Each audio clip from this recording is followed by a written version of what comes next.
Continuamos hoy, amigo oyente, nuestro recorrido por la primera epístola del apóstol Juan, y regresamos a esta importante sección donde se le dice a los hijos de Dios que deben amar al Señor Jesús y que deben amar a Dios, y también se les indica que deben amarse el uno al otro.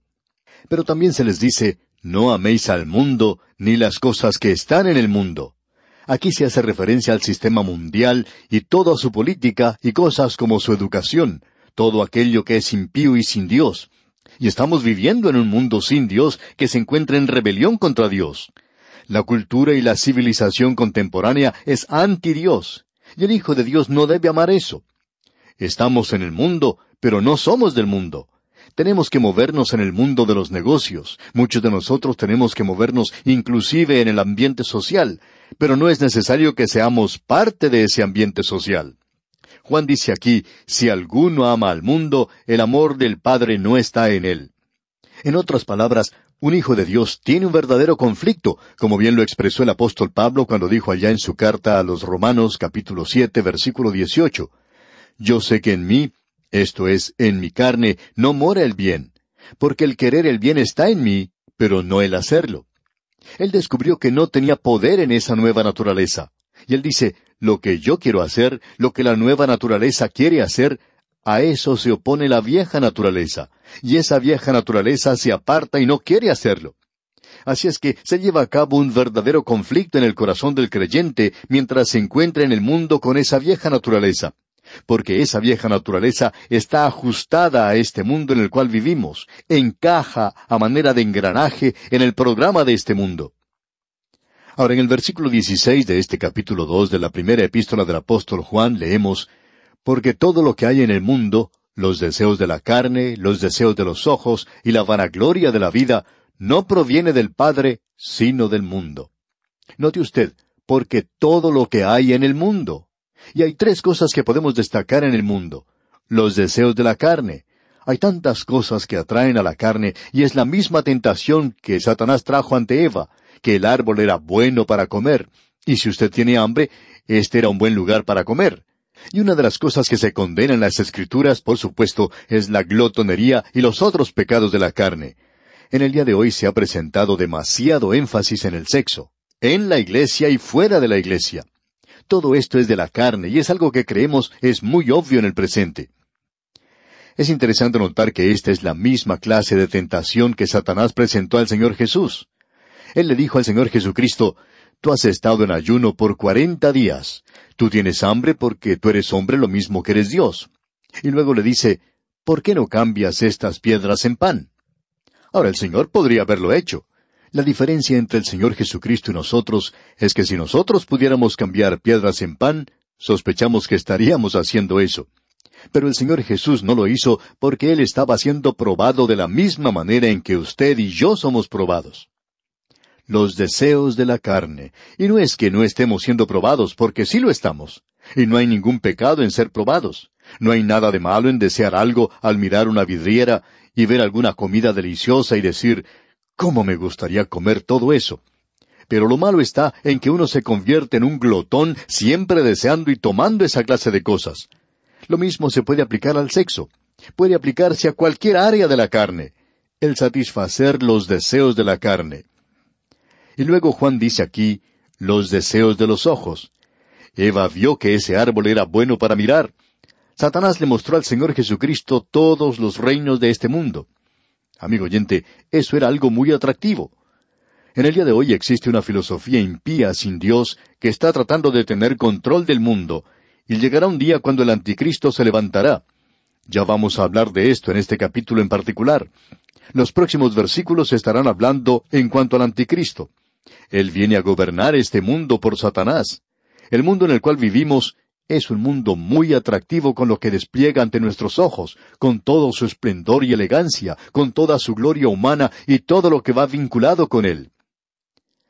Y luego Juan continúa diciendo, la vanagloria de la vida.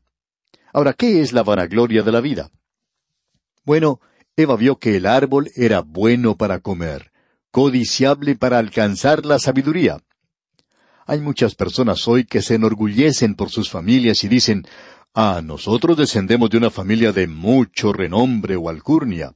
y se enorgullecen por el hecho de que pertenecen a cierta raza o nación. Hay algunas razas que se sienten muy orgullosas de ser parte de esa raza. Esa fue la apelación que Hitler hizo ante el pueblo alemán, y es una apelación a cualquier raza hoy, y no interesa cuál sea esa raza. Pero esto es en realidad la vanagloria de la vida. Eso es aquello que nos hace sentir superiores a otra persona, y también se encuentra en la religión. Hay algunos santos que piensan que son unos supersantos. En cierta ocasión, un hombre se acercó al autor de estos estudios bíblicos, el Dr. J. Vernon McGee, y le dijo que él estaba a favor de su programa de estudio bíblico a través de la Biblia. Este hombre inclusive enviaba algunas ofrendas para el sostenimiento del programa. Él le dijo al Dr. McGee: «Yo conozco a mucha gente que escucha el programa, y ellos lo necesitan». Pero con toda franqueza le dijo: «Yo no lo escucho». Y la razón era que él no lo necesitaba. Él creía que ya había alcanzado la cima, que él estaba en un nivel donde ya sabía lo suficiente. Él pensaba que era un santo muy maduro. Pero esa manera de pensar, por supuesto, demostraba lo contrario, que él era un santo muy inmaduro. Eva vio que el árbol era árbol codiciable para alcanzar la sabiduría. Usted recuerda que Satanás llevó al Señor Jesucristo a la cúpula del templo y le dijo que se arrojara desde allí, y que habría muchas personas que lo podrían observar, y que ellos podrían testificar de esto, probablemente durante la época de alguna fiesta. Échate de aquí abajo y créeme, así podrás demostrar tu superioridad. Pero el Señor Jesucristo, amigo oyente, nunca hizo un milagro para demostrar eso. Estos, pues, son 3 llamados que se nos hace a usted y a mí hoy, y eso nos lleva hacia la vista más distorsionada de la vida que uno pueda tener. Cuando uno hace de su astucia el objetivo de la vida, cuando tratamos de hacer de la belleza el objetivo de la vida, o cuando tratamos de hacer aquello que aún es religioso el objetivo de nuestra vida, esas cosas llegan a ser mortales y son del mundo.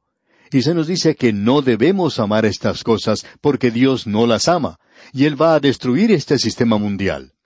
Él nos ha dicho esto de una manera muy clara, por cierto. Luego en el versículo 17 de este capítulo 2 de la primera epístola del apóstol Juan, leemos: «Y el mundo pasa y sus deseos, pero el que hace la voluntad de Dios permanece para siempre». Creemos que hay 2 cosas en relación con esto. Los turistas que visitan Inglaterra siempre gustan de ir a ver la Torre de Londres. También disfrutan de visitar todos los castillos que se encuentran en ese lugar. Si esos lugares pudieran hablar, contarían historias terribles en cuanto a las personas que vivieron en ellos. Algunas de ellas fueron personas sangrientas, crueles, vanidosas y mundanas. Tomemos por ejemplo el castillo de Hampton. El rey Enrique VIII se lo quitó al cardenal Wolsey. Él fue quien lo edificó. Y este pobre cardenal Wolsey, cuando murió, dijo: «Si yo hubiera servido a mi Dios, de la misma manera en que serví a mi rey, no estaría en la situación en la que me encuentro hoy». Otra cosa que destacaba Enrique VIII era la manera en que comía. Y cuando se cansaba de una esposa, la enviaba a la torre para que fuera decapitada. Él tuvo varias esposas. Pero vaya usted y vea todo eso hoy. El mundo pasa, nos dice aquí Juan. Muchos de nosotros podemos mirar hacia atrás y recordar cuando éramos más jóvenes y cómo nos gustaría hoy tener la fortaleza que teníamos en nuestra juventud y utilizar eso para Dios en una manera muy diferente a lo que lo hicimos entonces. Este mundo, amigo oyente, está pasando. Todos esos palacios construidos en otras épocas hablan de la vanagloria de la vida, de los deseos de la carne y de los deseos de los ojos. Uno puede ver cuán hermosos eran esos palacios.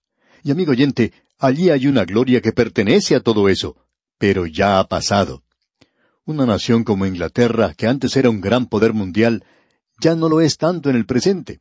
Todo eso ya ha pasado, y sus deseos también. ¿Dónde están los deseos del rey Enrique VIII? Bueno, en una de esas tumbas en ese lugar. Todo eso ha pasado ya. Y aquí el apóstol Juan dice: «Pero el que hace la voluntad de Dios permanece para siempre».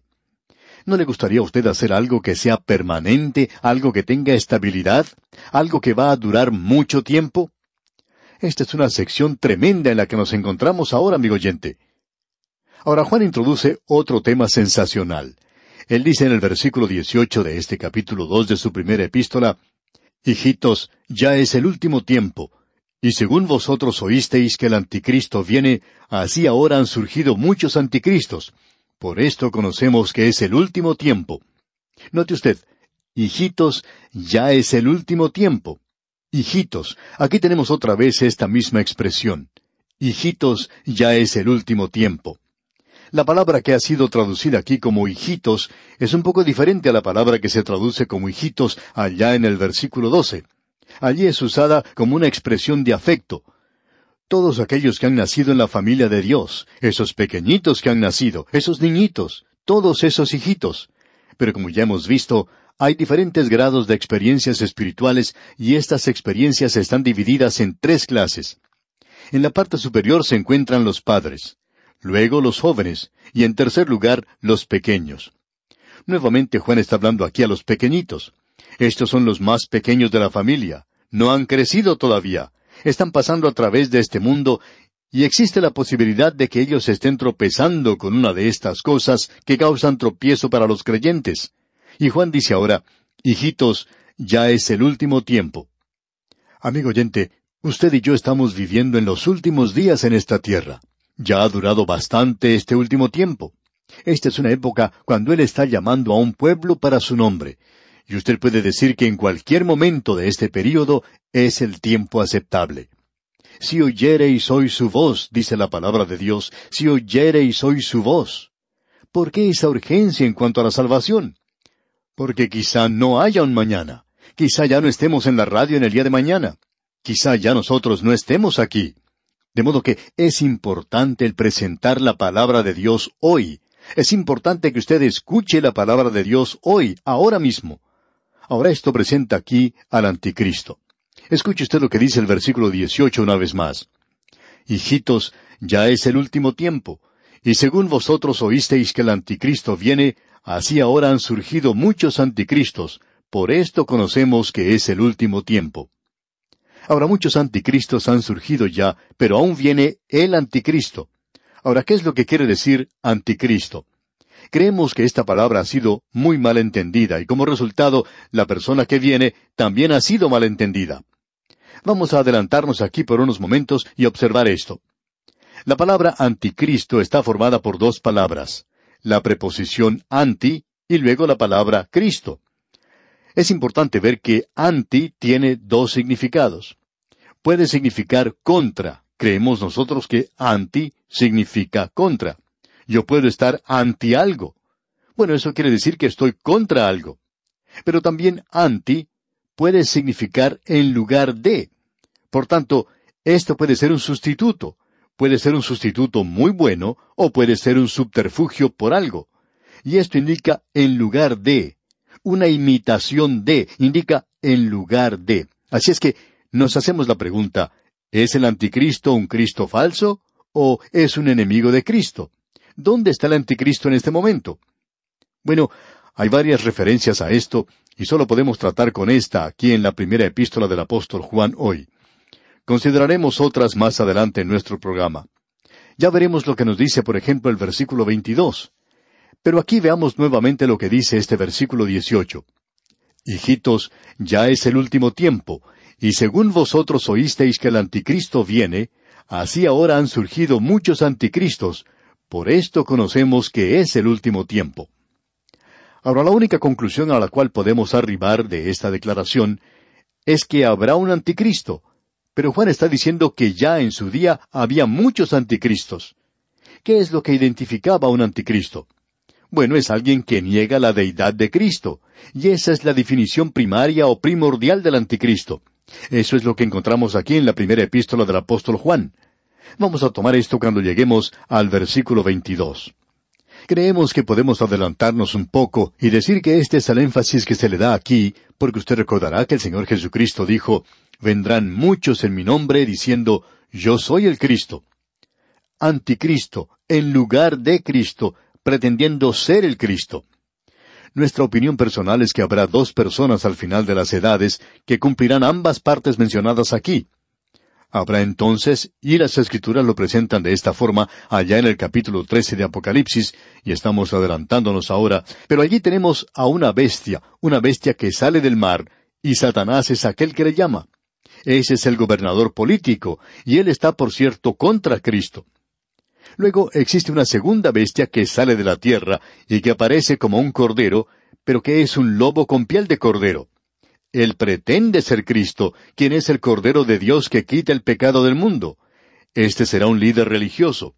Tenemos al líder político que sale del mar, que viene de un mundo gentil del antiguo imperio romano. Y también al líder religioso que saldrá de la nación de Israel. Ellos no le aceptarían como su Mesías, a no ser que procediera de la nación de Israel. Así es que aquí en realidad tenemos a dos que satisfarán este término de anticristo. Y estos vienen al fin del tiempo, y ambos serán llamados anticristo. Uno contra Cristo, el otro en lugar de Cristo. Nos hemos adelantado un poco y cuando lleguemos a estos pasajes los vamos a desarrollar más. Vamos a ampliar esto un poco más. Pero ahora vamos a seguir lo que se nos dice aquí y vamos a leer lo que nos dice el versículo 19 de este capítulo 2 de la primera epístola del apóstol Juan. Dice, salieron de nosotros, pero no eran de nosotros, porque si hubiesen sido de nosotros, habrían permanecido con nosotros. Pero salieron para que se manifestase que no todos son de nosotros. Usted recuerda la parábola que Pedro nos presenta ya en su segunda epístola en cuanto a la puerca pródiga. No solo el hijo fue la pocilga, sino que esa cerdita, según Pedro, se lavó. Él dice, la puerca lavada. Esa cerdita que salió de su pocilga y fue a la casa del padre. Se volvió muy religiosa, fue lavada y se le puso una cinta alrededor del cuello. Los dientes fueron cepillados y quedaron muy blancos. Pero a ella no le gustaba la casa del padre porque era una cerda. Y esa pequeña cerda dijo un día, me levantaré e iré a casa de mi padre. Eso se encontraba en su propia pocilga, allá en el lodo. Y esa cerdita entonces regresó a su casa y vio a su papá, y con un chillido de placer saltó y regresó a ese cieno al lado de su padre. ¿Por qué? Porque era una cerda. Dice aquí fuera en el versículo 19, salieron de nosotros, pero no eran de nosotros. Esta es una declaración bastante cruel y dura, por cierto, pero es una declaración cierta y verdadera. Hay muchos que profesan ser creyentes, pero en realidad no lo son. Y vamos a ver esto, Dios mediante, en nuestro próximo programa. Es un pasaje muy interesante y le invitamos a que usted nos acompañe para su desarrollo en nuestro próximo estudio. Es nuestra oración que el Señor bendiga su vida en gran manera.